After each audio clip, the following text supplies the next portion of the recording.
নমস্কার বন্ধুরা, আমি টুম্পা। আমি আজকে তোমাদের সাথে কিছু কথা শেয়ার করার জন্য এসেছি। তো আমি বলবো তার আগে তোমাদেরকে একটা ভিডিও দেখাচ্ছি, ভিডিওটা তোমরা দেখো, তারপরে আমি বলছি। তোমাদের মতো মেয়েদের বিচারের লড়াইয়ে আমি আসতেই হবে, আমাদের স্বাধীনতা চাই।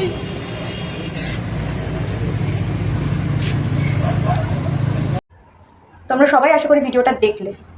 তো ভিডিওর মধ্যে যেনাকে দেখলেন উনি ছিলেন আমাদের অভয়াদির মা, রত্না দেবনাথ কাকিমা। উনি আমাদের এখানে গত 3 দিন আগে এসেছিলেন ভোটের প্রচারের জন্য। তো যে মেয়েটি ওনাকে জড়িয়ে ধরে কাঁদছিলেন সেই মেয়েটি ছিলাম আমি নিজেকে ধরে রাখতে পারিনি। একটা মানুষ কতটা কষ্ট সহ্য করার পরে সে এই রকমভাবে রাস্তায় নামতে পারে, সেটা আপনাদেরও বোঝা দরকার। আমরা তো কিছু চাই না, আমরা শুধু স্বাধীনতা চাই। প্রত্যেকটা নারী জাতির সুরক্ষা চাই, যেটা আপনারাও নিশ্চয়ই সবাই চান। নিজেদের সুরক্ষা নিজেদের করতে হবে, প্রত্যেকটা মেয়েকে এগিয়ে আসতে হবে, প্রত্যেকটা মাকে এগিয়ে আসতে হবে। আমাদের পরের জেনারেশনদের আমরা যাতে সুরক্ষা দিতে পারি সেই ব্যবস্থা আমাদের নিজেদেরকেই করতে হবে। আপনারাও নিশ্চয়ই এটাই চান।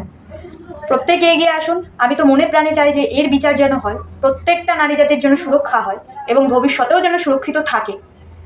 আপনারাও এগিয়ে আসুন। আপনারা যদি আমার সাথে সহমত হয়ে থাকেন অবশ্যই আমাকে জানাবেন। দেখুন, আজকে ওই মানুষটা, ওনার কোনো স্বার্থ নেই। কী স্বার্থ আছে ওনার কোনো স্বার্থ নেই। উনি আজকে 19 মাস হয়ে গেছে মাথায় চিরুনি পর্যন্ত করেন না, ওনাকে দেখলেই বোঝা যায়। তো একটা মায়ের কষ্ট একটা মাই জানে। ওনাকে সান্ত্বনা দেওয়ার মতন ভাষা আমার নেই, আর দিতেও পারবে না। দুনিয়াতে যেই আসুক না কেন সান্ত্বনা ওনাকে কেউ দিতে পারবে না। আজকে উনি নিজে অনেক স্ট্রং হয়েছে, আমাদের প্রত্যেককে দেখাচ্ছে ভেঙে পড়লে হবে না, আমাদেরকে শক্ত হয়ে সাহস দেখিয়ে আমাদেরকে এগিয়ে চলতে হবে। তবেই আমরা নিজেদের সুরক্ষা নিজেরা দিতে পারবো। আমরা স্বাধীনতা চাই, আমরা সুরক্ষা চাই।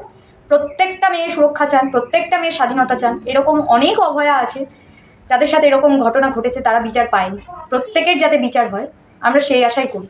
আমি মন প্রাণ থেকে চাই। আমি তো সঙ্গে আছি কাকিমা, আশা করি আপনারাও সঙ্গে আছেন। আপনারা সকলে এগিয়ে আসুন। এই লড়াই আমাদের সবার, আর এই লড়াইয়ে আমাদের জিততেই হবে। হয়তো মানে কি বলবো, একদিনে হবে না, একদিন নিশ্চয়ই হবে। সেই একদিনটা আমরা দেখতে চাই। তো এটুকুই বলার ছিল। আমার ভিডিওতে যদি কোথাও কোনো খারাপ কাউকে আঘাত দিয়ে যদি আমি কিছু বলে থাকি অবশ্যই আমাকে ক্ষমা করে দেবেন। ভালো লাগলে ভিডিওটা দেখবেন, কমেন্ট করবেন, পাশে থাকুন। নেক্সট টাইম হয়তো আরও অন্য কিছু নিয়ে আসার চেষ্টা করব আমি। তো ধন্যবাদ।